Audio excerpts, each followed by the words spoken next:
Texas is home to some of the oddest, creepiest, and most unusual animals you've ever heard of. It might come as a surprise, but this state is full of creatures you'll hardly see in other places. So, let's have a look at the most amazing ones.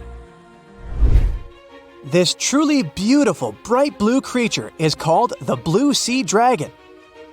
Despite such an imposing name, the critter is actually tiny. Usually no bigger than a grape. You may find it on the beach or floating beside you in the water. Now, you need to remember one thing. However pretty this little slug may look, never ever touch it. One tourist spotted a few of these pretty dragons on the shore of Mustang Island. He scooped one of the creatures up. He wanted to film it. Luckily, he put it back into the water before it could sting him. Otherwise, it would have ended badly since the blue sea dragon is venomous. Despite their tiny size, their sting can pack a punch. All because of their diet. Their favorite dish is the Portuguese man-o-war, a jellyfish that has enough venom to paralyze small fish and crustaceans. The blue dragons first use mucus to neutralize the jellyfish's infamous stinging cells. And then they steal these cells from the man-o-war's tentacles and store and concentrate them within their own tissues. Then they release these stinging cells on contact, which makes their own sting more powerful, even worse than that of the man-o-war itself. These awesome creatures are also extremely sneaky. Even though their appearance is bright, to say the least, they're well-known masters of disguise. You see that vibrant blue coloring is actually on their bellies, and when they float on their backs, they simply blend with the water. As for their backs, they're gray to camouflage these animals on the seafloor. Now, how about a funny fact? A group of tiny dragons floating together is called a blue fleet. And another fact, blue dragons normally lay a string of around 16 eggs, and it takes them 3 days or so to hatch into larvae. Blue sea dragons rarely make it to the shore. They're soft-bodied, so when the animals finally get through the surf zone and are deposited on the shore, they're already broken apart. And still, watch out! Even in this case, the venom in their bodies doesn't dissipate. But of course, blue sea dragons aren't the only unusual animals inhabiting Texas. Have a look at this nightmarish creature, poisonous, slimy, and kinda immortal. Meet the hammerhead worm. The worst thing? It might be lurking in your garden while you're watching this video. You can easily recognize this worm by its creepy spade-shaped head. It doesn't look like any other invertebrate you've ever seen. Or any other creature, that is. At first, it was only found in East Texas. But later, researchers spotted these spine-chilling creatures in North, Central, and South Texas. Basically everywhere but the arid areas of West Texas. One of the most terrifying things about this worm might be its length. This creature can grow as long as 1 foot. Luckily, such giants aren't very common. Most hammerhead worms only reach 6 inches in length. You can come across 2 species of these worms in Texas, and both of them will have a dark stripe down the middle. The larger of these 2 species munches on earthworms, which is actually a big problem. You might know that earthworms play an important role in keeping the soil rich in minerals and overall healthy. If earthworms disappear, plants in such areas won't be getting the nutrients they need. Even for humans and pets, meeting a hammerhead worm isn't the most pleasant experience either. Hammerheads are the only terrestrial invertebrates that secrete a very dangerous neurotoxin, the same as pufferfish produce. Thanks to the sheer size of the human body, touching a hammerhead worm won't hurt you too much, but it may still cause your hand to start tingling or even go numb. It's much more dangerous for pets. There have been cases when dogs ate hammerheads, which left them feeling sick for the whole day. Interestingly, these worms are native to Southeast Asia. But they must have mastered the art of hitchhiking, since in the early 1900s they were already found in the US. Keep in mind that if you want to get rid of a hammerhead worm, which is the best course of action, the worst thing you can do is chop it with a shovel. The thing is, Flatworms reproduce by ripping themselves in half. So by cutting it, you actually help the populations of the worms, turning one into two. That's the reason why hammerheads are sometimes described as immortal, which is a bit of a stretch since these creatures can't survive in vinegar or salt. Now, even though you're safe from the hammerhead worm in West Texas, it doesn't mean you can't come across another dangerous animal, such as the land lobster from hell. These creatures are also known as vinegaroons, and they're not real crustaceans, they're arachnids. Huh? Who would have guessed? Anyway, these 8-legged critters have a really nasty bite, but it's not the worst thing about them. Land lobsters, brace yourself, spray vinegar-like 85% acid from their tails. Mostly they do it to protect themselves, but it still sounds like an unfriendly thing to do, right? A land lobster can also pinch a finger that's gotten too close with its heavy mouth parts. At the base of their abdomens, vinegaroons have long whip-like tails. That's why these arachnids are often called whip scorpions, even though they're neither related to scorpions nor have stingers.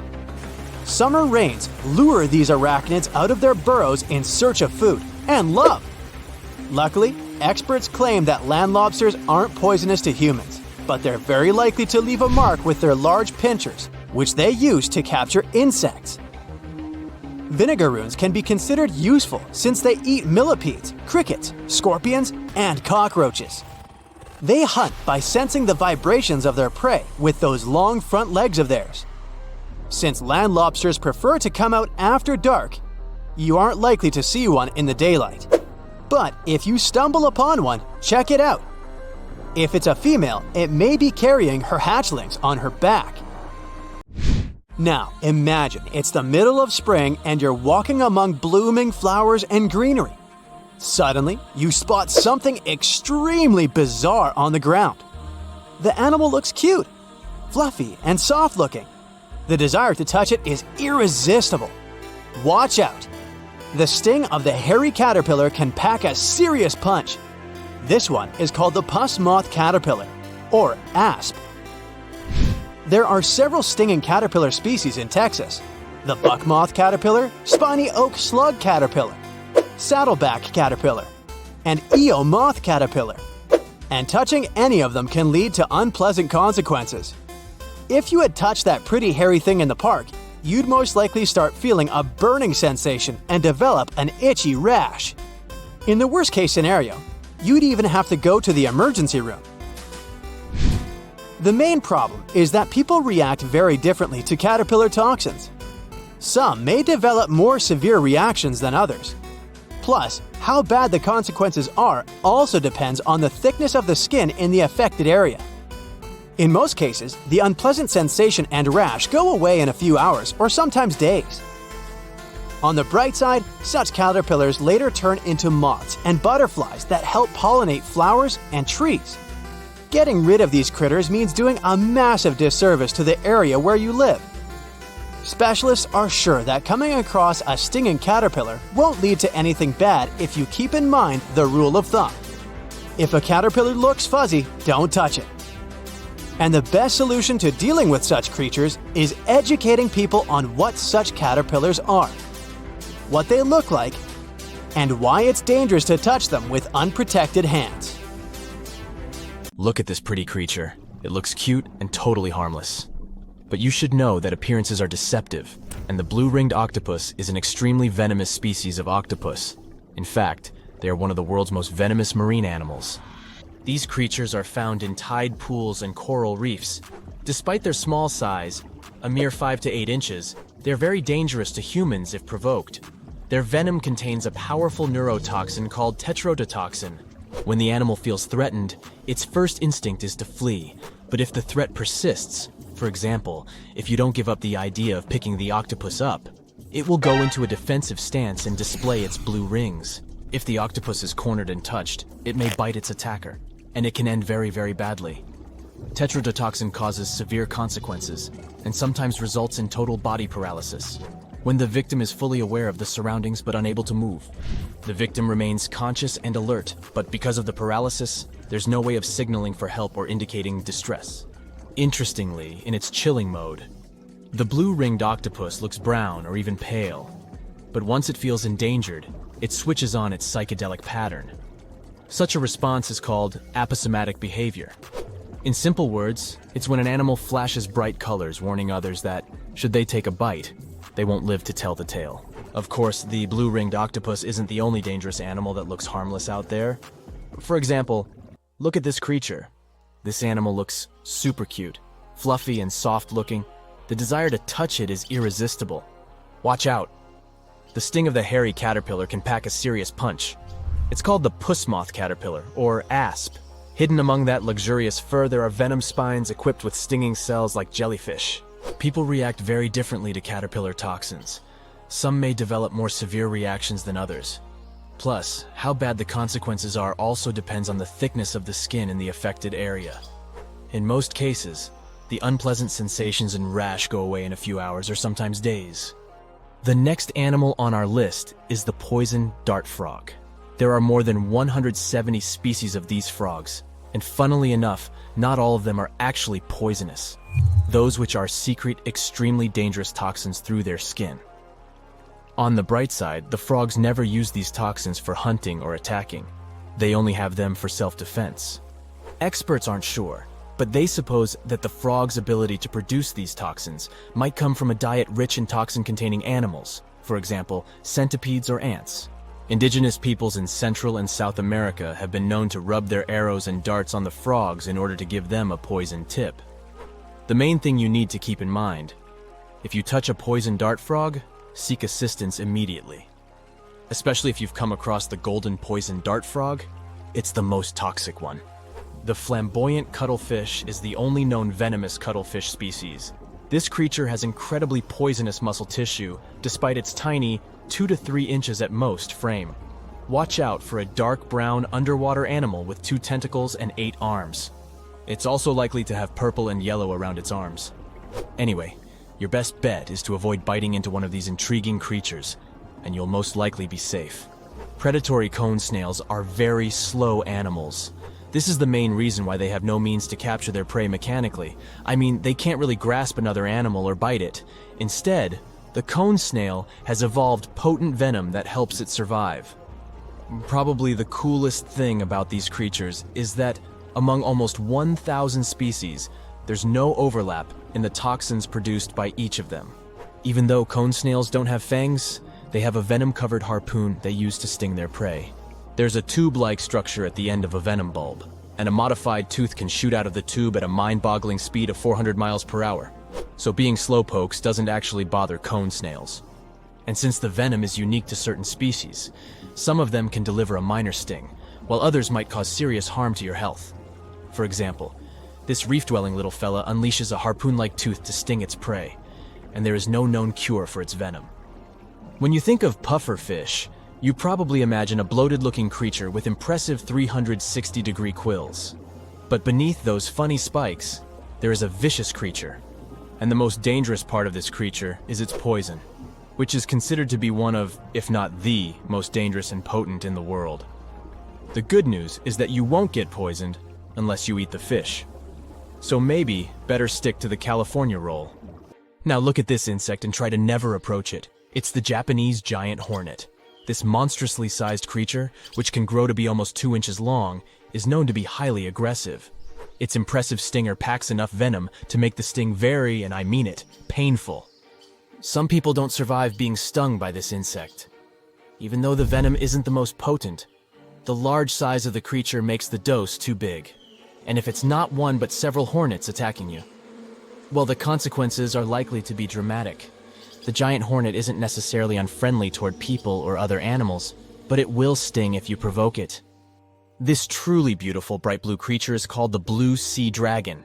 Despite such an imposing name, the critter is actually tiny, usually no bigger than a grape. You may find it on the beach or floating beside you in the water. Now, you need to remember one thing. However pretty this little slug may look, never ever touch it. Despite their tiny size, their sting can pack a punch, all because of their diet. Their favorite dish is the Portuguese man-o'-war, a jellyfish that has enough venom to paralyze small fish and crustaceans.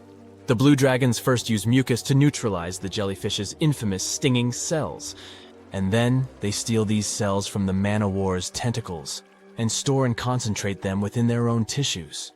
Then they release these stinging cells on contact, which makes their own sting even more powerful, even worse than that of the man-o-war's itself. These awesome creatures are also extremely sneaky. Even though their appearance is bright, to say the least, they're well-known masters of disguise.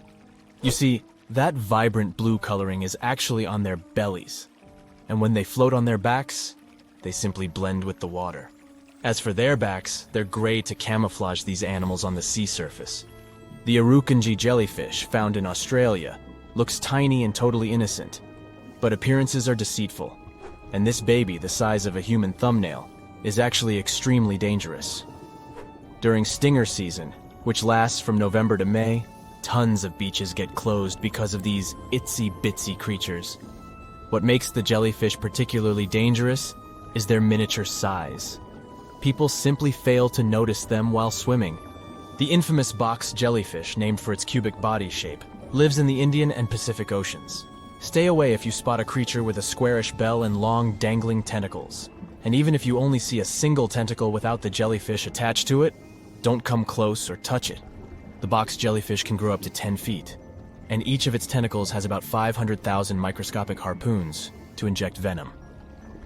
Unlike other jellyfish, box jellyfish are hunters. They can latch onto you by wrapping their slender tentacles around your limb or body. With how dangerous their venom is, it won't be a pleasant experience. 70% of the surface of our planet is covered with water. Seas and oceans hide not only diverse inhabitants, but also traces of humanity.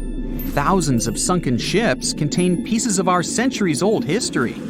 Let's look into these depths of the sea and find out what secrets they hide.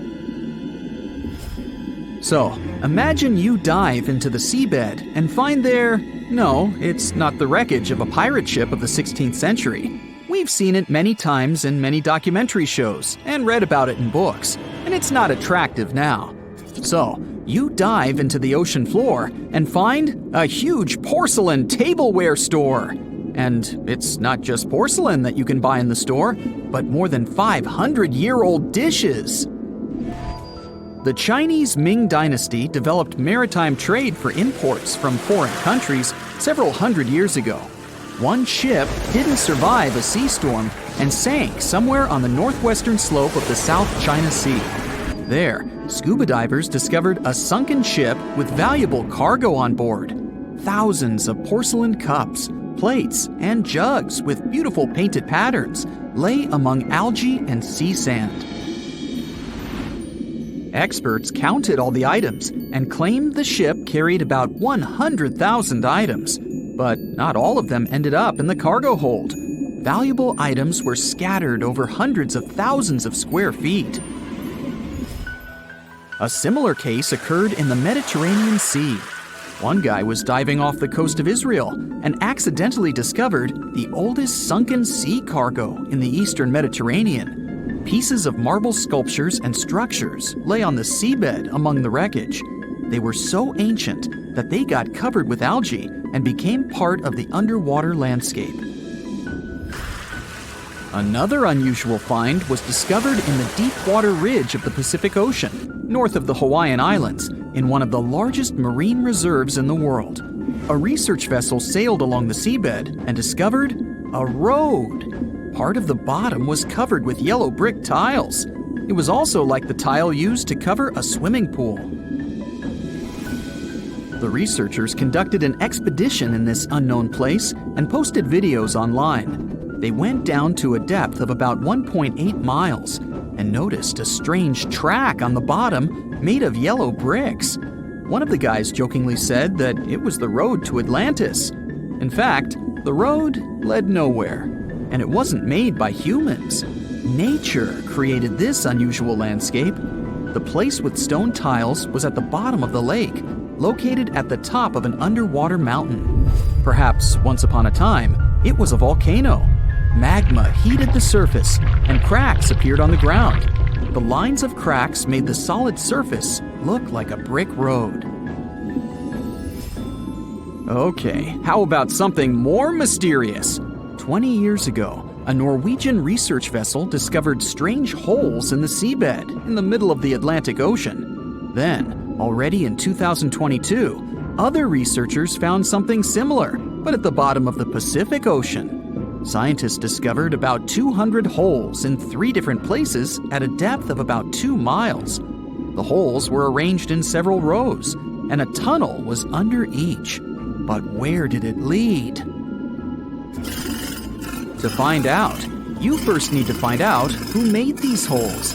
Scientists studied animals that live at such a depth under enormous pressure. Imagine the weight of several dozen elephants pressed on a small area the size of a palm. That's about the pressure exerted by water in these depths. But still, some marine life has been able to adapt to such conditions. Scientists have seen sea urchins and worms, and even some big fish, but none of them made these mysterious holes. They saw a strange creature with a white and pink-hued body inside one of the holes. It was an amphipod, one of the crustacean family's representatives. Scientists caught it and did a little research. This little crayfish was digging a tunnel with its long claws. It used it as a home to hide and shelter its offspring. Or the small crustacean was digging tunnels in search of food. There's a place in the ocean where many remnants of ships lie on the seabed. And not sailing ships, but the space ones. This place is located in the South Pacific Ocean and is called Point Nemo. This is the most remote place from land on our planet. The nearest island is over 1,000 miles away from here. There's only a boundless ocean and complete loneliness. You won't even meet fish and other marine life here. The place receives little nutrients from the world's oceans because undercurrent and wind almost don't reach this area. There are different microorganisms in Point Nemo, but it's not why we're here. The reason is fireballs that fall from the sky into the water sometimes. And they're not meteorites, but some pieces of space rockets, ships, or satellites that failed. Point Nemo is an ocean desert, so space debris can't harm anyone here. Even if some heavy object provokes a giant wave, it won't reach the nearest land as it will lose all power in the water. Some archaeologists believe the oldest city in the world is about 9,500 years old. But you won't find it on land because it lies on the seabed in the Gulf of Cambay off the coast of India. Scientists have found many ancient artifacts, such as sculptures, furniture, and other interior items. They analyzed a piece of wood found there and determined it was over 9,000 years old. Scientists are still trying to determine what kind of city it was and when it existed. Tutankhamun's tomb is a well-known archaeological find. But what do we know about the burial place of the most recent pharaoh of Egypt? Cleopatra's tomb may lie somewhere in the ancient city of Alexandria. But the problem is that this beautiful city is underwater. After about 1,600 years, it sank to the seabed because of floods and earthquakes, and its ruins were discovered in 1998. Scientists and builders plan to create underwater tunnels on its territory to turn the city into an underwater museum. You can meet an unusual natural phenomenon, brinicles, in the depths of the Arctic and the southern ocean of Antarctica. It looks like an icicle frozen in water, which attracts marine organisms to itself and freezes them. When salt flows out of cracks on the ocean floor, it freezes since its density is greater than the density of the surrounding water. Upon contact with fresh water, it turns into liquid ice and freezes. Starfish, hedgehogs, and crustaceans were stuck there as this salt froze them. Famous Stonehenge has a double underwater. At the bottom of Lake Michigan, at a depth of about 40 feet, scientists found several rectangular stones arranged in a circle, just like the famous ancient monument of England. On one of the stones, scientists noticed something similar to the image of a mastodon, an elephant-like animal that became extinct more than 10,000 years ago. Despite the apparent similarities with Stonehenge, Some scientists believe that nature could make this monument. In 2012, scientists found a strange object similar to an extraterrestrial spacecraft on the Baltic Lake floor. This stone object had tunnels and staircases around it. When the photo of the find hit the internet, many newspapers began to write that it was something from another planet. But scientists analyzed the artifact and said there was nothing extraterrestrial in it. It was a natural rock formation, but no one knows how nature could do such a thing.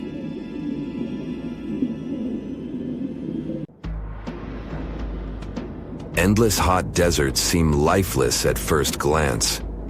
But among these sands, you can meet dangerous and sometimes creepy creatures. Some of them can only cause health problems, but some can stay in your memory forever. Let's get to know them, starting with dangerous ones and finishing with real nightmares. So, you're walking through a desert and see a big teddy bear with open hands. You understand that it's probably a mirage, but still, you come closer. You were right. It's not a plush toy, but a giant cactus. There's something strange about it. Thanks to some strange fluff, the branches resemble the arms of a teddy bear. However, this is not fluff, but thousands of thin needles, and they are the reason you shouldn't come closer. The cactus is called the jumping cholla, or teddy bear cholla. It grows in the desert areas of Arizona and in the northern part of Mexico. Don't worry, this cactus won't attack you, but it will cling to your skin or clothes if you touch it. Such a fur coat protects the cactus from animals, creates shade, and saves it from heat. The lateral branches are the most important parts of the plant as they carry out photosynthesis and accumulate a large amount of moisture inside. So, despite all the danger, the cactus can be helpful for desert wanderers. And the danger here is needles. If you look closer at them, you will see they have the shape of hooks. One touch, and hundreds of thorns are already in your finger. It's pretty difficult to get rid of them, and the needles cause unpleasant, painful sensations. But the coolest thing about this cactus is the way it reproduces. The plant clones itself in a new place. When animals and people pass the jumping cholla and touch it, the cactus gives them a small piece of itself, along with the needles. As soon as you throw this piece to the ground, it takes root and starts growing. The degree of danger is rising. The next monster from the desert is running toward us, and that is an ostrich. Many think these animals are cowards hiding their heads in the sand. You will most likely change your mind if you're unlucky enough to meet one. Usually, ostriches are not aggressive, but you should run if you come closer to their nest. On the other hand, you won't be able to do that because ostriches move at a speed of 43 miles per hour. You need a car to get away from them. They run and hit their enemy with their chests. There have been cases when ostriches attacked vans and caused significant damage to them. But the main danger these birds present is their powerful legs with sharp claws. They can deliver strong blows with them and even beat a prone opponent. So yes, if you see an ostrich in the distance, go the other way. This small spotted lizard lives underground almost all the time in the arid deserts of the southwestern US and northwestern Mexico. Sometimes it goes outside to find lunch. It only seems cute, but in fact, it's a dangerous Gila monster. Its thick skin protects the reptile from hawks, coyotes, and other predators. But its main protection is its venom. Snakes and spiders inject their toxins using long, needle-like fangs. The Gila monster clamps down and chews the prey to spread the venom. And when it bites a person, it can keep its jaws closed for a long time. Getting rid of the animal is a tricky feat. People who have experienced the effects of the venom say it feels as if hot magma passes through the veins. Despite this, the lizard turned out to be useful for science. Doctors used its venom to create medicines for diabetes and obesity. The time has come. Now you're about to meet one of the creepiest creatures living in the desert. Be quiet and listen to the silence. Stand still. There's no one around. Suddenly, you hear some hissing coming from below.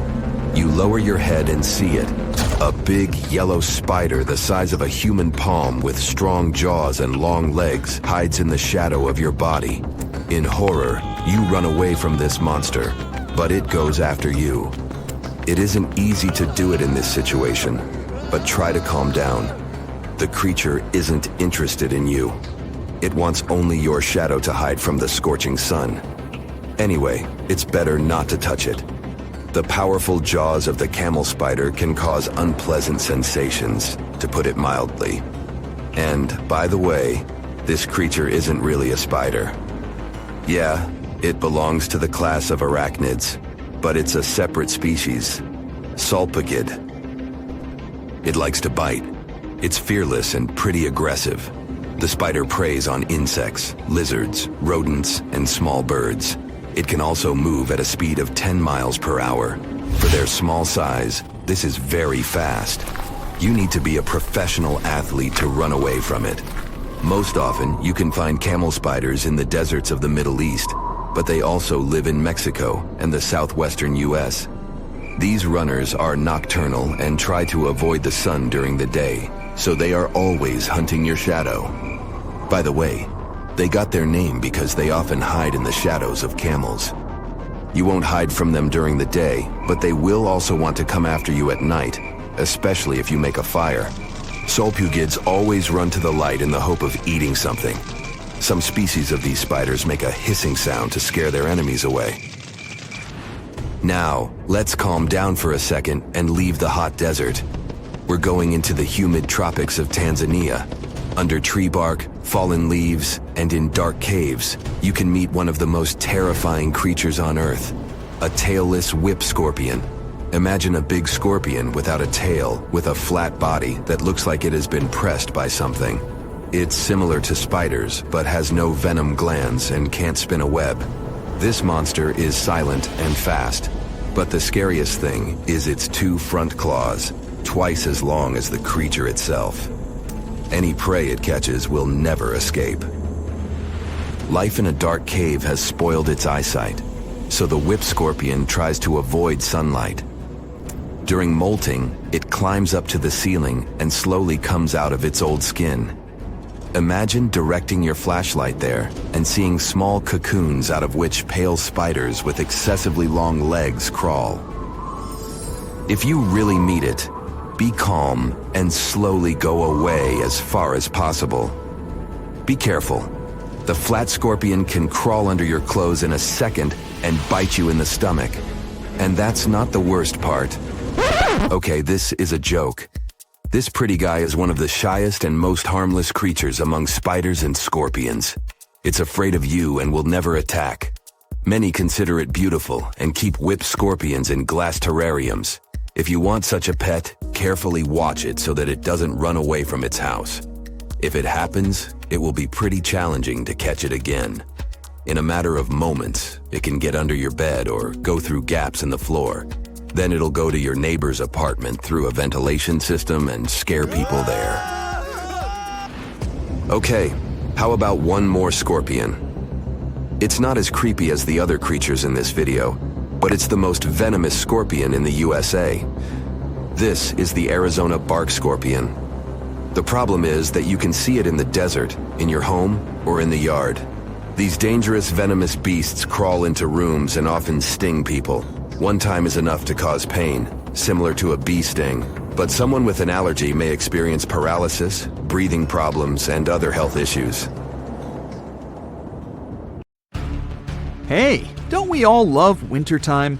Gingerbread cookies and sitting by the fireplace. And frozen methane bubbles?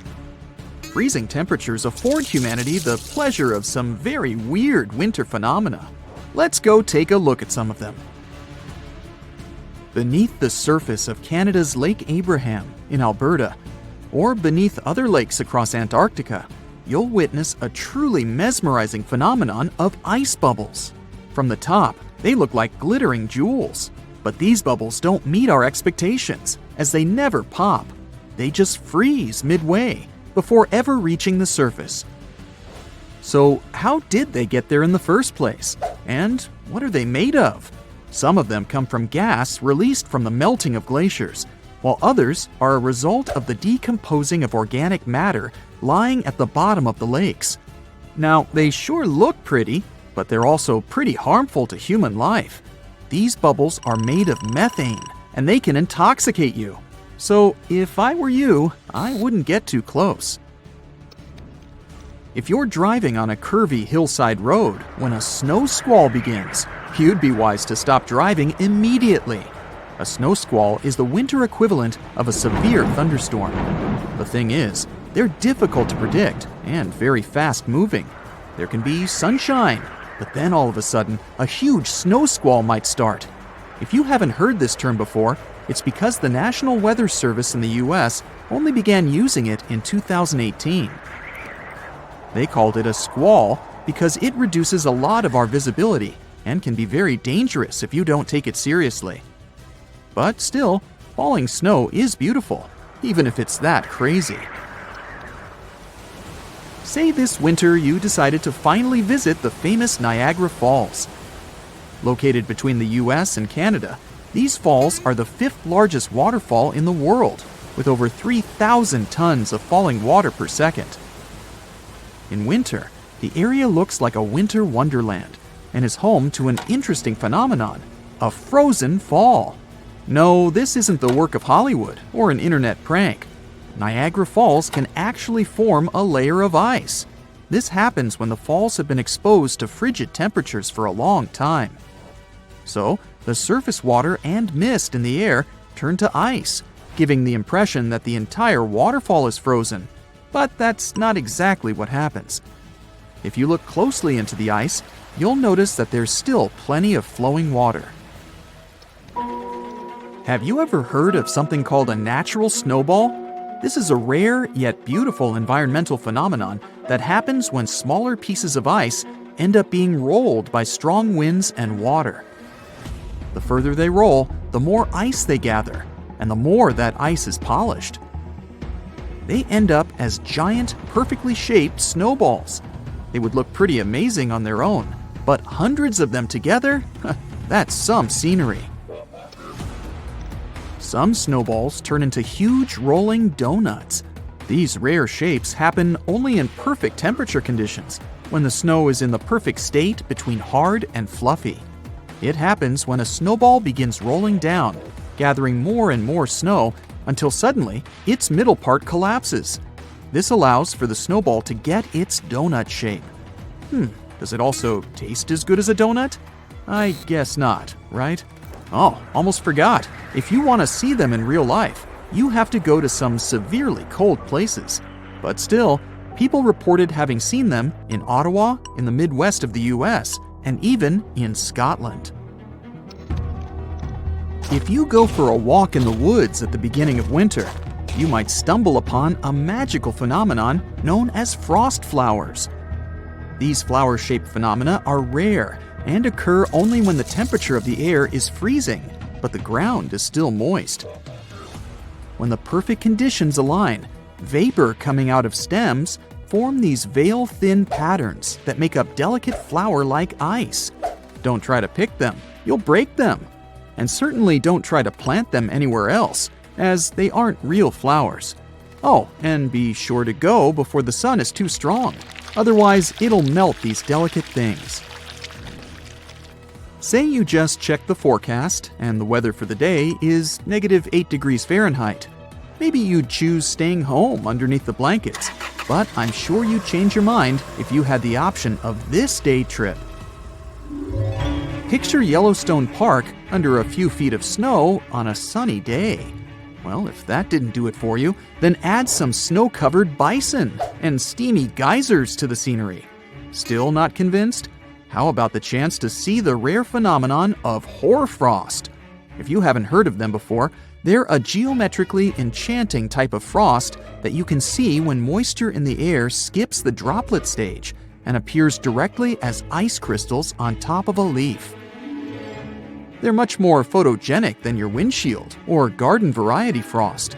FYI, The term hoarfrost comes from Old English, meaning a frost that resembles an old man's beard. Well, what do you say? Does this actually look like a beard? You're walking in a frost-covered forest on a freezing day, when suddenly you hear a loud banging sound. No, it's not an avalanche nor an earthquake. You're in the middle of a frostquake. If only that meant that you'd see beautiful snow crystals cracking on the floor, but that's not quite the case. Frostquakes, also known as ice quakes, happen when the moisture below the ground starts to freeze and expand. It's normal for things to expand in their frozen state. Just look at an ice cube, for example. These frostquakes can move rocks and the soil above and cause loud cracking sounds as if the world were falling apart. Don't worry though, it's not. If you happen to see black ice, be careful. Although we call it that, black ice isn't really black. It's made up of a thin layer of ice that looks black due to the color of concrete or earthy ground. It blends in so well with the ground that it's almost impossible to spot. It forms during winter days when the ground is wet from rain or melted snow, and the temperature suddenly drops below freezing temperatures. So, this thin layer emerges, multiplying considerably your chances of slipping while walking on bridges or overpasses. It's also pretty common on spots on the road that are shaded by trees. This next phenomenon happens in a very specific wintry context, the Antarctic one. Amongst the unique things that occur on the continent, Antarctica is home to an extremely weird waterfall. The year was 1911, when an Australian geologist wondered about the so-called blood falls. He was extremely puzzled by this red stream of liquid pouring from a small hillside amongst the Antarctic ice. After years of studying, it was understood that what caused the redness was the high iron content in the water. The last piece of the puzzle came when scientists discovered that there was an underground lake with water full of oxidized iron nearby, which was what caused the blood fall to exist in the first place. The North Pole is more than Santa's fictional home. Together with the South Pole, it's home to the so-called polar vortex, a phenomenon that helps to enhance our winter experience. The polar vortex is a large area of low pressure and cold air. It's called a vortex simply because over there the air rotates counterclockwise. It sends a jet stream that makes you want to bundle up and helps induce several winter phenomena such as freezing fog. If fog is when a cloud touches the ground, what happens when it freezes? You can expect that all of the moist droplets of water that are hanging around in the air will possibly freeze when they touch the ground, meaning you really wouldn't want to be driving around in the middle of one of these things. In the heart of a dense forest, a person embarks on a forest hike, delving into the hidden depths of nature's playground. But this isn't your ordinary stroll through the trees. It takes a turn towards an eerie and spine-chilling discovery. Our protagonist, with a twinkle of curiosity in his eyes, discovers a burrow hiding in the shadows. Curiosity outweighs fear, and our explorer comes up closer. It's not some random burrow. This one belongs to a fox. So, what if it's the wrong move, and they should just run away? In the joyful season of spring, when nature comes alive with vibrant energy, foxes engage in their intricate dance of life. It's during this time that foxes seek solace in their underground sanctuaries. Throughout the rest of the year, when the world around them flourishes, foxes prefer to bask in the sun, finding comfort above ground, except when the weather takes a turn for the worse. It's in the most inclement conditions that they seek refuge in their burrows, shielding themselves from the elements.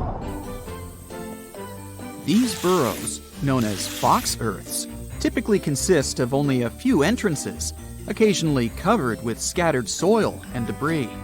During winter months, industrious foxes diligently dig additional burrows in anticipation of the forthcoming spring.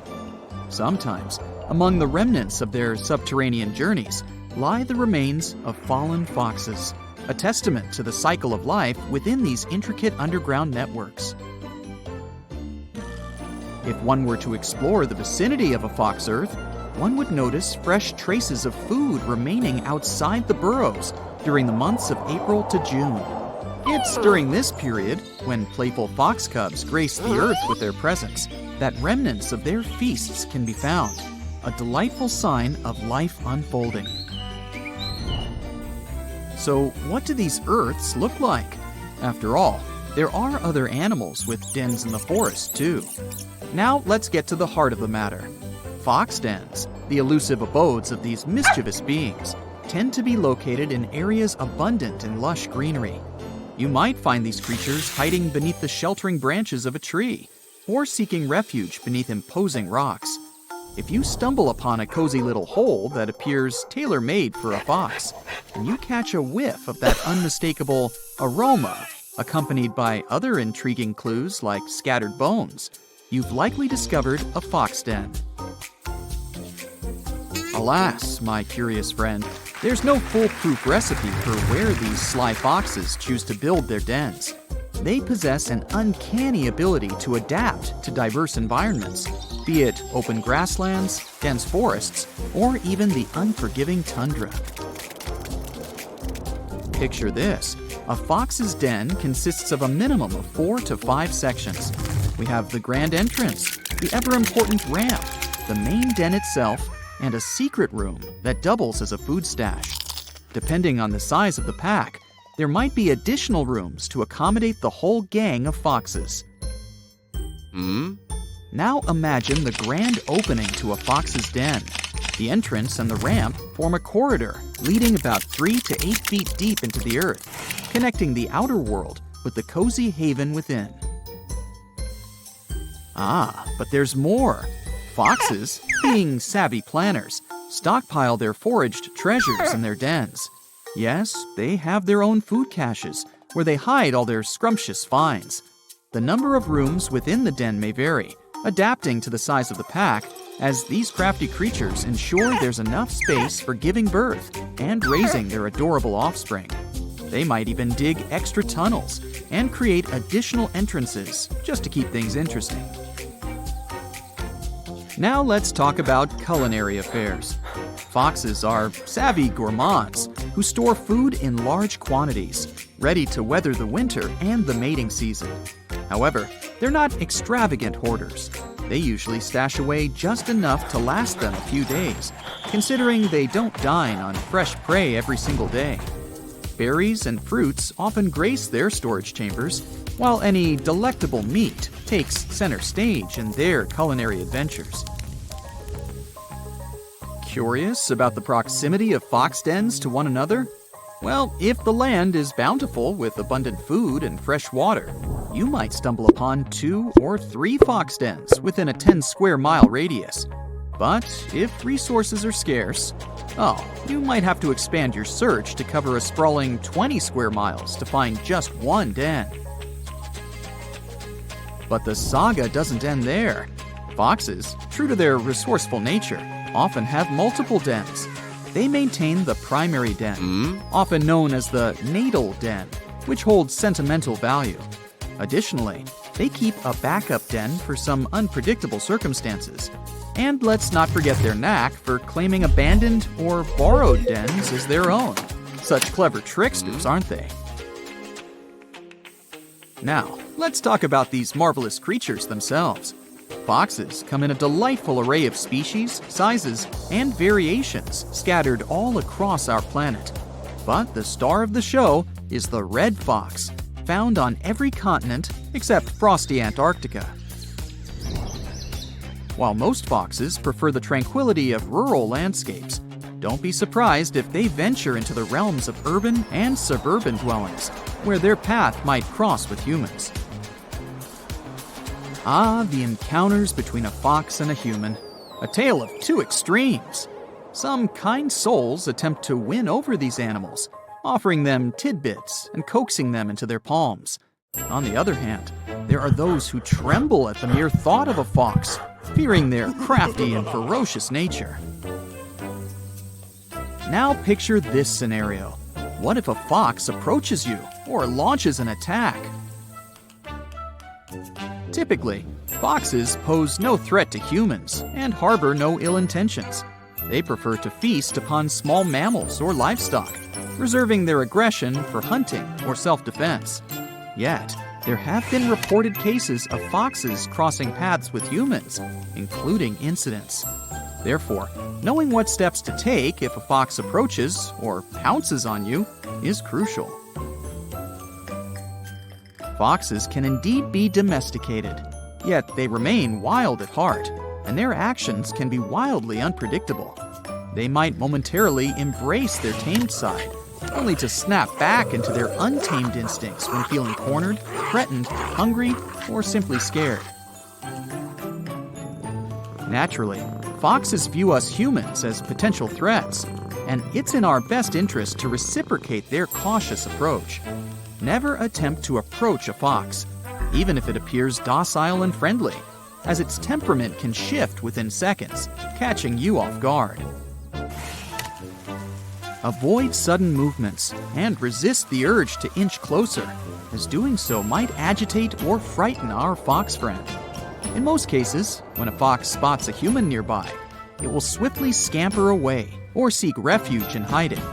However, should you find yourself locked in a standoff with a fox, the best course of action is to take a step back and allow it the space it craves. Should a fox persist in its approach, or if you encounter several foxes nearby, my dear friend, give them a wide berth and allow them their space. Refrain from approaching or attempting to feed them, especially by hand. Let them carry on with their foxy affairs while you observe them from a distance. In a situation where a fox becomes trapped, such as finding its way into a room, I implore you to remain calm. Avoid raising your voice or causing unnecessary commotion, as it may provoke the fox to attack. Instead, remain silent, keep a safe distance from the creature, and provide it with an escape route. Ensure the doors and windows remain unobstructed, granting the fox the freedom it seeks. In due time, it will make its swift exit. However, if fortune frowns upon you and you find yourself in the unfortunate circumstance of a fox attack, remember to stay composed. Refrain from unleashing your pets or pursuing the fox. Just allow it to retreat on its own accord.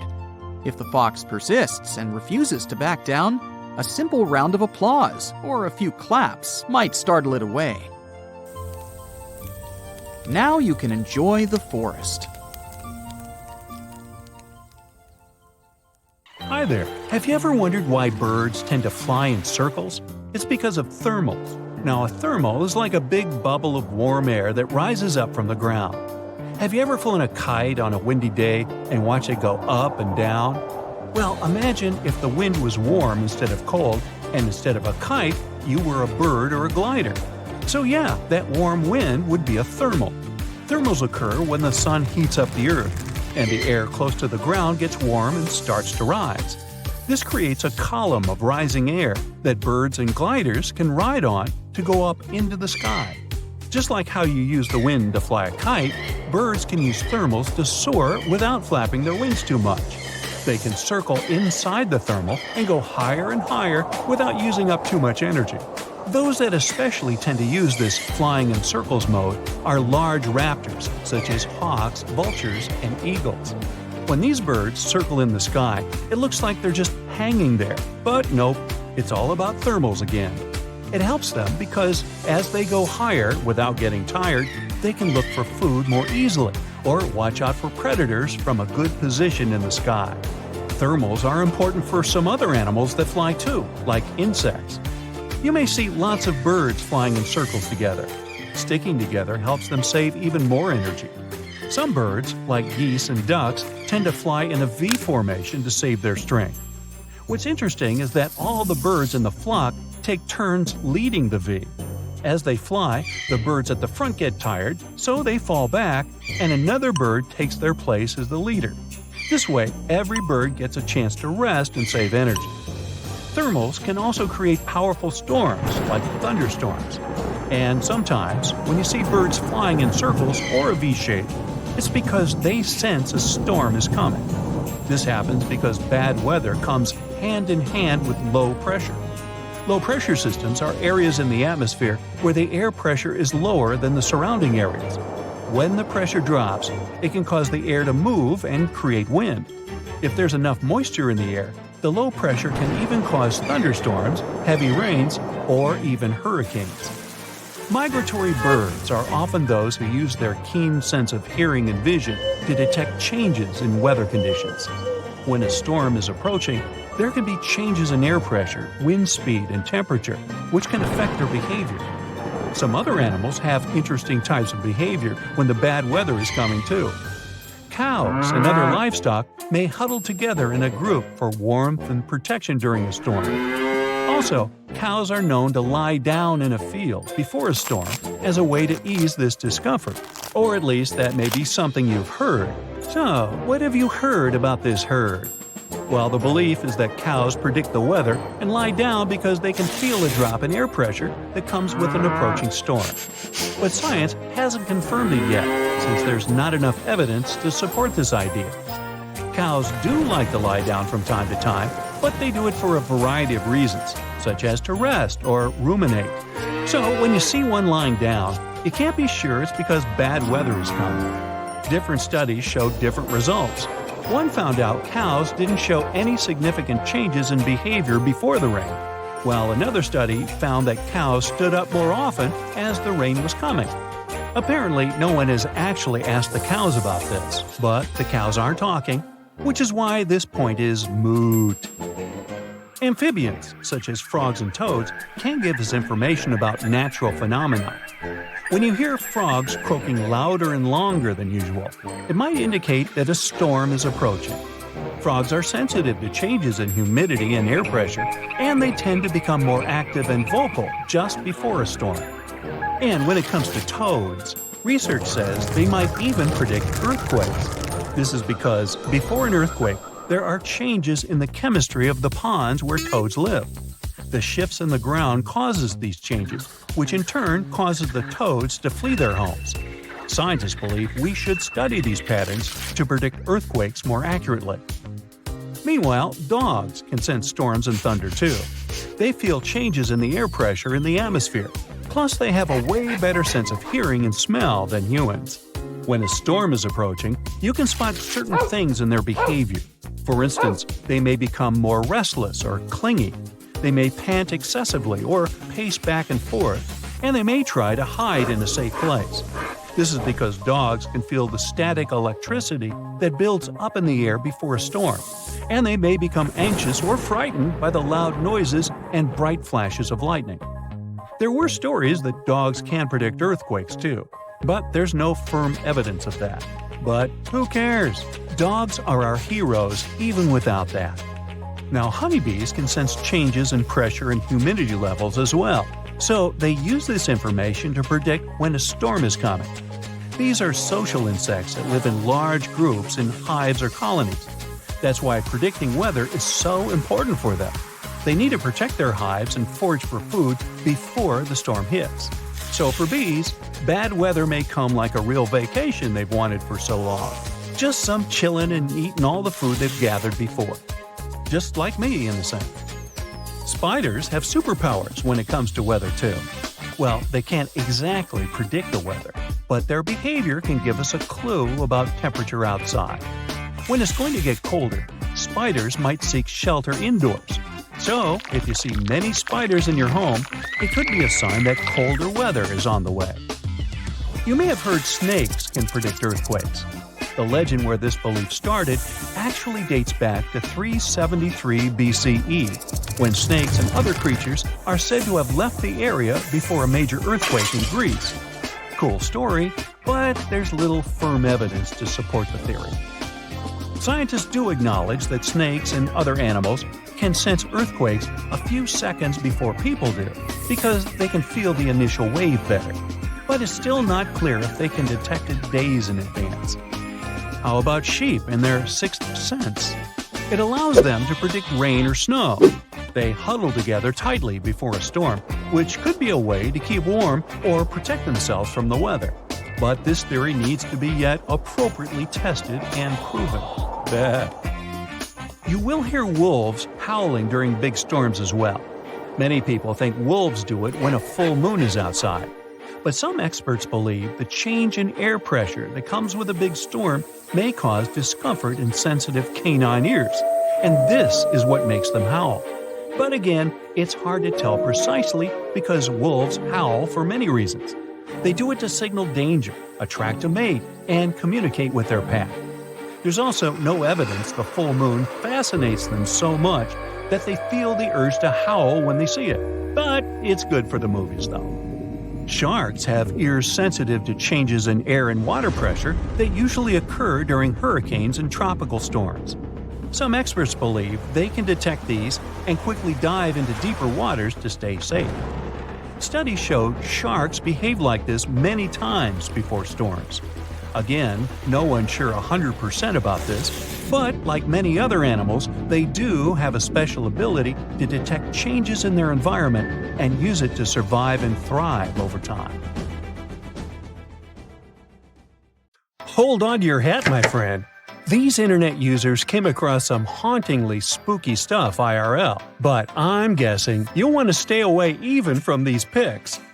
Picture this. You're boarded and ready for takeoff in a huge Boeing jet. It's your first time on an airplane.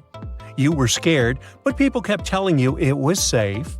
You've convinced yourself it would be all right when the pilot comes on the speaker with some disturbing news. Good morning, folks. Our flight has been canceled for safety reasons. It appears that a cloud of bees is hovering close to one of our wings, and we'll have to remove them before takeoff. I have to say, this is a first. I have to say, I'd like to get off, please. Now let's say you always take the long way to work. It's one of your favorite bits of the day because you can enjoy a peaceful walk surrounded by beautiful scenery. You're passing across a muddy pond area, like you normally do, when something strange catches your attention. What on earth could that be, you ask yourself? Apparently, it's a colony of reddish worms, just casually existing. I think my stomach just turned a little. Have you ever backpacked anywhere around the world? If you have, then you were probably worried about one thing and one thing only: bed bugs. Getting into a new hostel, the typical routine is to check your mattresses. The worst thing is to sleep in a bed filled with these little creatures and then have to wash all your clothing the next morning just so you won't pass this around to other establishments. If you ask me, this appears like a bed bug and sci-fi beetle had a fight in this person's bed and this is what was left.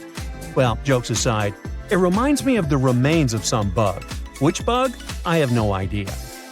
I'd tell this woman and all hostel owners to use some kind of mattress protector, just so that backpackers all over the world can stop sweating so much over these tiny creatures.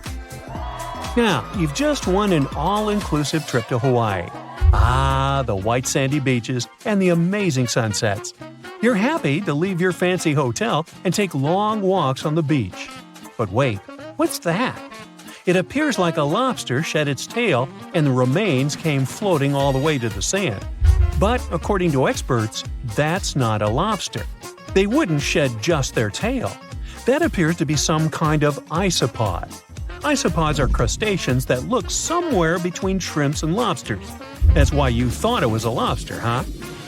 They also look like giant roly-polies. Do you know what these are? Someone had a roly-poly infestation in their house, and it does not look like something you want to have to deal with. Imagine spending your days hunting these tiny creatures all over your furniture. No thanks. Now, when I was a kid, I loved playing pranks on people. But I would be the first one to be completely spooked when someone played a prank on me. I'm guessing the person who ran into this thing on their office wall wasn't too pleasant. But hey, maybe it's karma, right? What goes around comes straight back around. Imagine it's a sunny Sunday morning and you went on a hike with your best friends. You hiked up a pretty steep mountain covered in knee-high vegetation. You know what that means, right? Bugs. The great thing about bugs is that they never cease to amaze you. There are endless varieties of extremely rare and never-before-seen bizarre bugs. The first one you met was this thing right here. It fell off your dog's back. It resembles a jackfruit seed mated with a spider, and this is what came out of that union. Hopefully, it's just a bizarre insect and not threatening in any way. Your sock also picked up a few buddies along the way. Look at the number of ticks your sock protected you from. The next time you go on a hike like this one, you should take some kind of bug repellent with you, but a strong and effective one. You know, like an ultrasonic repellent that disorients ticks, so they'll never find the way to your juicy socks. And speaking of bugs, quick test here to find out if you're the type of person that loves or loathes the great outdoors. Imagine it's early in the morning and you just woke up in a remote house found deep inside a forest. You step outside, and the first thing you see on the porch is a snake casually passing by. Would you take a selfie with it, or close the doors and hide back in your covers as fast as humanly possible? Or maybe you just woke up, opened the door to the outside world, and got to be the sole witness of a bug molting. Would you shed a happy tear or be disgusted by it? I mean, look at it. It seems like a baby Pokemon. So cute. Ah, it's summertime. My favorite time of the year. You can enjoy the pool until late in the evening and meet your friends and family for a Sunday outdoor picnic. But there's one thing that really annoys me: bees. Eating outdoors usually means having to share some of your juice or yummy food with a bunch of bees. If only some genius person invented something that kept bees away from our food, like some ultrasonic frequency we could blast on our speakers, or some kind of decoy nest that was more interesting to the bees than my picnic food. Oh, or maybe this. I guess this will do. Simple but effective. I'll try it out and tell you if it worked out for me. The best thing after a hard day's work is coming home. Except when you're welcomed by this thing. I mean, how did this spider even get here if you live in a city apartment miles away from any real greenery? That's a mystery I'll never solve. You take your 5-year-old to play in the local park. She's in a digging phase, so as soon as she gets there, she starts digging up the whole place like a Jack Russell Terrier. You watch her have buckets of fun when suddenly you spot a shiny blue thing crawling out of the hole. What on earth? You think to yourself. You grab it with a stick and it reveals itself. A centipede. You know, the things that burn you with their venomous legs. Best to put it back in the hole and move to another park. If you could choose any movie or TV series to live inside of, which one would you choose? Most likely some cozy rom-com, right? I'm guessing no one, or almost no one here, would choose to live life as a Last of Us character, right? But it seems to me like this person had a Joel moment, if you ask me. This thing crawling out of the forest floor is a fungus that imitates a human hand. I mean, does life imitate art, or is it really just one giant messy blob? Remember when we talked about backpackers? Well, this person had a similar problem as they do. Apparently, they took a bunch of clothes to wash and dry, and this is what the dryer filter looked like afterward. There are maybe 100 little buddies in there. Ooh. Out of curiosity, do you know why they're called bed bugs if they hide on the floor and not in your bed? They crawl up to someone's bed at nighttime because they can sense carbon dioxide emissions, also known as they can sense your breath. If this isn't a horror movie plot, I'm not sure what is. Where do I even start with this one? I'd say this piece was actually a prop from a Tim Burton movie that somehow got lost and ended up in your vegetable basket. It's supposed to be a yam, but it's shaped like Grinch's hand if he were white instead of green. Oh my. In my wildest dreams, I couldn't make this stuff up. Think you know what lurks in the depths of the ocean? While nearly 95% of our oceans haven't been explored yet, it's hard not to let your imagination run wild. But thanks to brave explorers, deep-sea cameras, and awesome archaeologists, we do know about some pretty incredible sea creatures living in our waters today, and millions of years ago. From the 9-foot spider crab to the 60-foot prehistoric megalodon, these sea dwellers come in all shapes and sizes. But let's focus on sea creatures famous for their huge size. Can you guess which living species of whale is the largest? Well, it's not the orca, but that's a good guess. The orca is a toothed whale that can grow to anywhere from 23 feet to 32 feet, which is slightly smaller than a school bus. How about the narwhal? Nope, they're not the biggest either. These unicorns of the sea live mainly in Arctic waters and only grow 13 feet to 20 feet in length, and that's including their 9-foot tusk. Tired of guessing? Okay, I give in. The largest whale that still exists today is the blue whale. At a jaw-dropping 82 feet to 105 feet, the blue whale is not only the biggest whale we know of, but is currently the largest animal to have ever lived on Earth. Seriously. These animals are bigger than a T-Rex, and even the prehistoric megalodon. If you were to put a blue whale next to a school bus, it would look like it could swallow it. Think about that. According to National Geographic, a blue whale's tongue can weigh the same as an elephant. And their hearts can weigh as much as a car. That doesn't even sound possible. It's no wonder these giants need to eat about 4 tons of krill every day. While there aren't too many animals living today that can compete with the blue whale's epic proportions, there is an entirely different species that is a good contender, and it's not quite what you would expect. It's a jellyfish. No, I'm not talking about the little jellyfish that wash up on the shore and ruin a perfectly good day at the beach. I'm referring to the lion's mane jellyfish, the biggest jellyfish around. This invertebrate can grow up to 120 feet long. They also come in different gorgeous colors like red, purple, or even shades of orange. As if their length wasn't impressive, the lion's mane jellyfish boast a whopping 8 sets of 70 to 150 tentacles. That means they can have up to 1,200 in total. And here's the giant oceanic manta ray, the largest type of ray in the world. Their wingspan can be longer than a bus. These guys can reach 30 feet in length. They also have the biggest brain compared to body size among all fish. Unlike their stingray cousins, mantas don't have venomous tails. And while the lion's mane jellyfish and the blue whale are yet to be beaten for the longest sea creature, there is one marine creature that can grow even larger in length. The Portuguese Physalia physalis, tentacles and all, can reach a length of 165 feet long, and that's according to mentalfloss.com. While this thing may look a lot like a jellyfish, it's actually known as a siphonophore, and there are hundreds and sometimes thousands of them that are genetically identical. Their long tentacles help the organism catch prey, and its sting is fatal to most animals, even humans in some cases.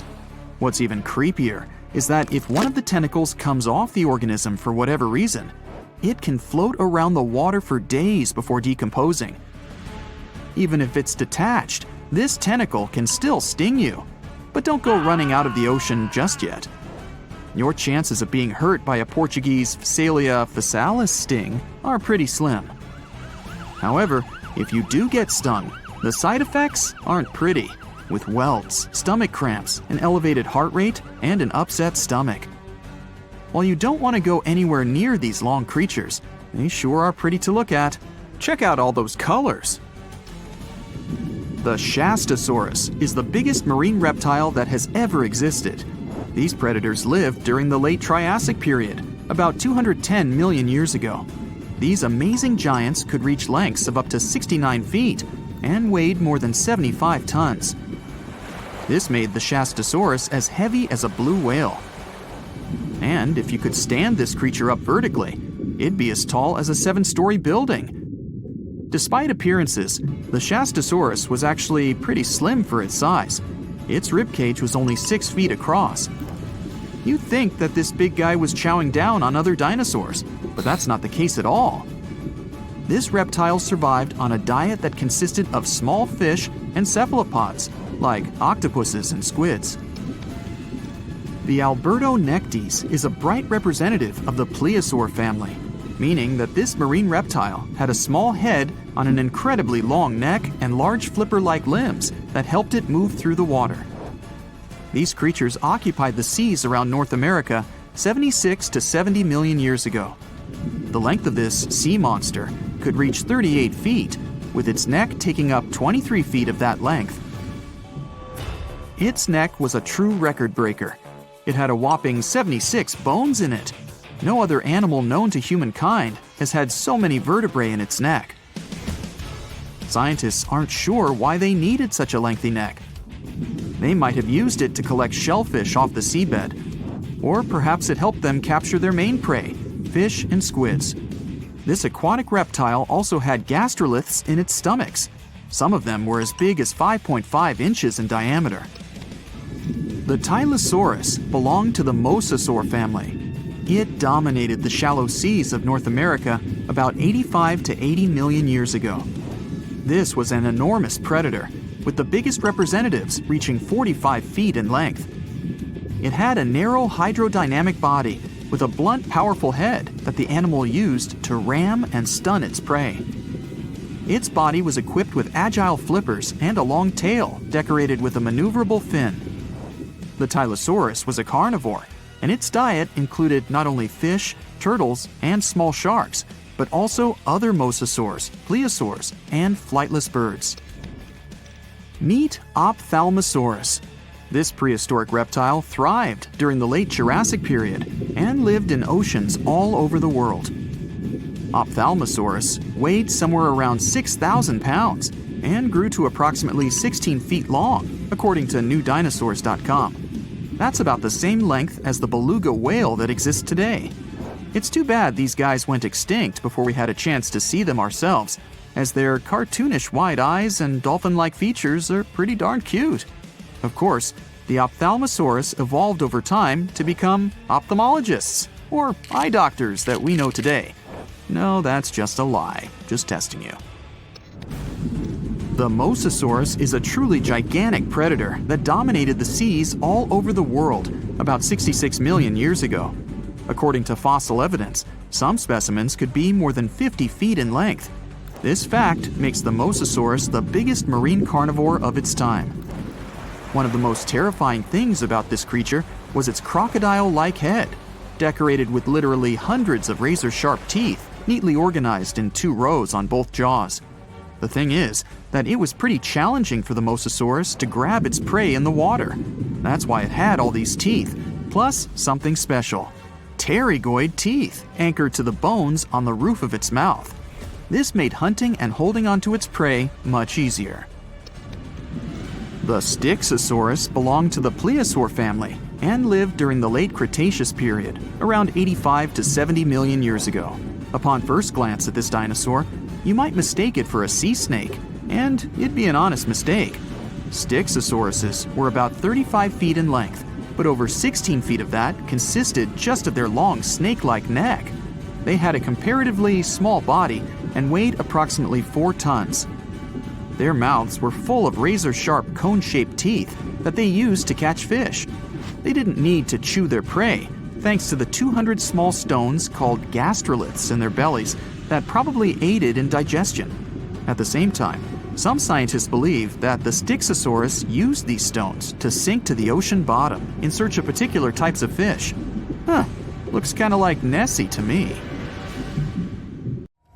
So a team of archaeologists digging in the far north of Zambia stumbled upon something that could change all we know about early humans. Was it a Walkman? Nah. It's a wooden structure built around 500,000 years ago, the oldest of its kind on Earth. The construction consists of 2 logs that had been shaped to fit together, something like Lincoln logs, those toy building sets. There's no chance that the 2 logs could have just drifted along the river and merged in that shape naturally. They were carved with sharp tools before Homo sapiens, or modern humans, appeared in Africa. Researchers don't know which species of ancient humans could manage to create something like this, but they were pretty great at planning and maybe even used some language to discuss their construction projects. It also means we can't be so sure that Stone Age folks were just wandering nomads. They might have been more settled down than we thought, with enough resources to stick around in one place. Finding wooden stuff from the Stone Age is like looking for a needle in a haystack. because it decomposes over time, much like Beethoven. But this one was found near Colombo Falls, near the border of Zambia and Tanzania. The construction might have been a walkway, a firewood or food storage spot, or a base for shelter. It was preserved so well in waterlogged sediments that have no oxygen and kept the construction fresh. The discovery has marks left from tools that were used to make the two pieces fit together. Archaeologists also dug up 4 ancient wooden tools at a site: a wedge, a digging stick, a chopped log, and a branch with a notch, all dated back to over 300,000 years ago. Scientists analyzed minerals in the sand around the goodies they found and used a technique called luminescence dating to tell the age of the finds. Experts believe that they should study more waterlogged sites because they could have more examples of ancient woodworking.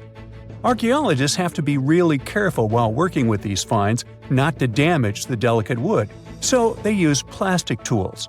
The team that found the construction had to keep the wood wet so it wouldn't lose traces of human activity or break.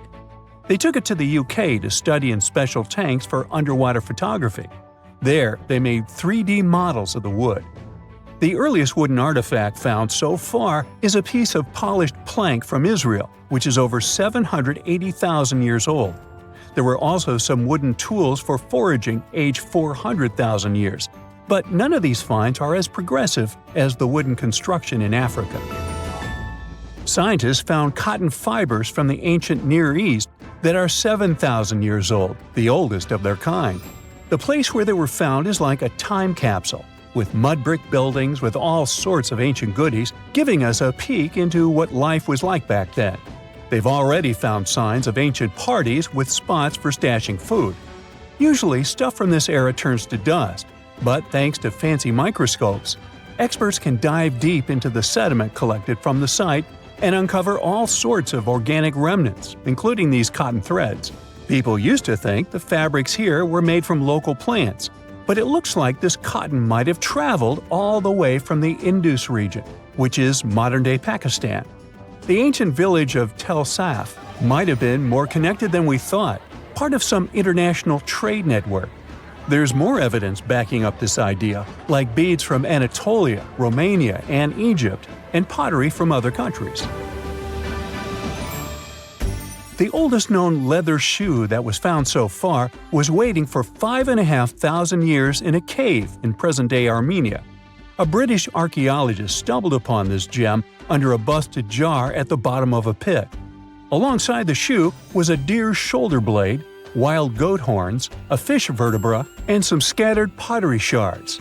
The shoe itself is pretty simple, made from a single piece of cowhide wrapped around the right foot, held together with a leather lace running through eyelets. To keep its shape, they stuffed some grass inside. Scientists are not sure who rocked this shoe, but they use radiocarbon dating to figure out its age along with the grass stuffing. These shoes look a lot like the ones folks still wear today on Ireland's Aran Islands. The same tech and methods used to make these shoes stuck around in Europe until the middle of the 20th century. Near Leipzig, diggers found a grave from about 2,500 years before the current era, packed with over 100 dog teeth, all lined up neat and tidy. These teeth could have been a part of a fancy flap for a handbag. The leather or fabric that was holding it together must have disappeared over centuries. If it's true, that would be the oldest purse in the world, all the way from the Stone Age. Using dog teeth and hair ornaments and necklaces for both women and men was, trendy back then, according to experts. Whoever was the owner of the purse must have had a high social status, judging by the number of materials used to make it, not counting all the toothless dogs. It looks like the oldest musical instruments ever crafted by humans are ancient flutes made of bird bone and mammoth ivory. They were discovered in a cave down south in Germany, a place showing early signs of modern humans settling in Europe. Using carbon dating wizardry, the scientists pinned the flute's age at around 42,000 years old. According to the experts, these musical doodads might have been used for fun or during religious ceremonies.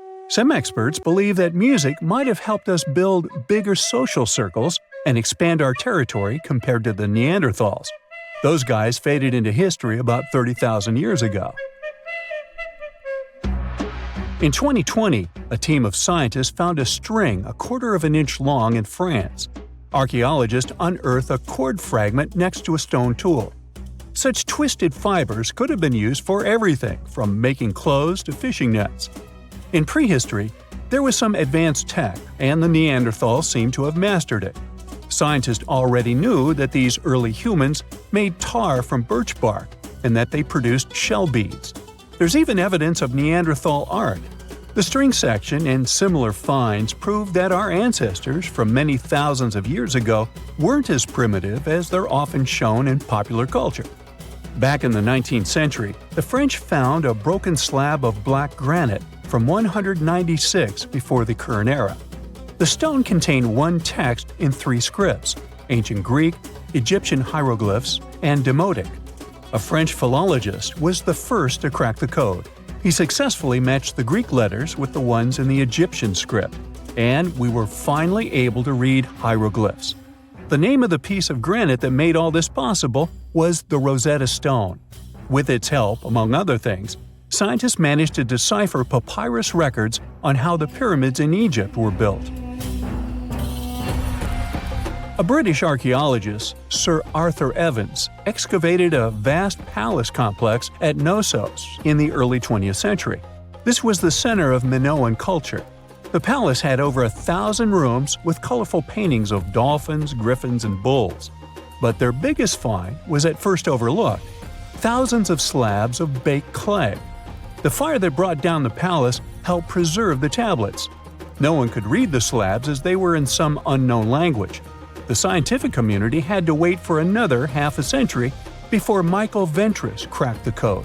He was an English architect and cryptographer who studied Greek and Latin. He found that the script was an archaic form of Greek. It was the oldest deciphered language in Europe, Linear B. During the Late Bronze Age, the Greek civilization that used the script vanished.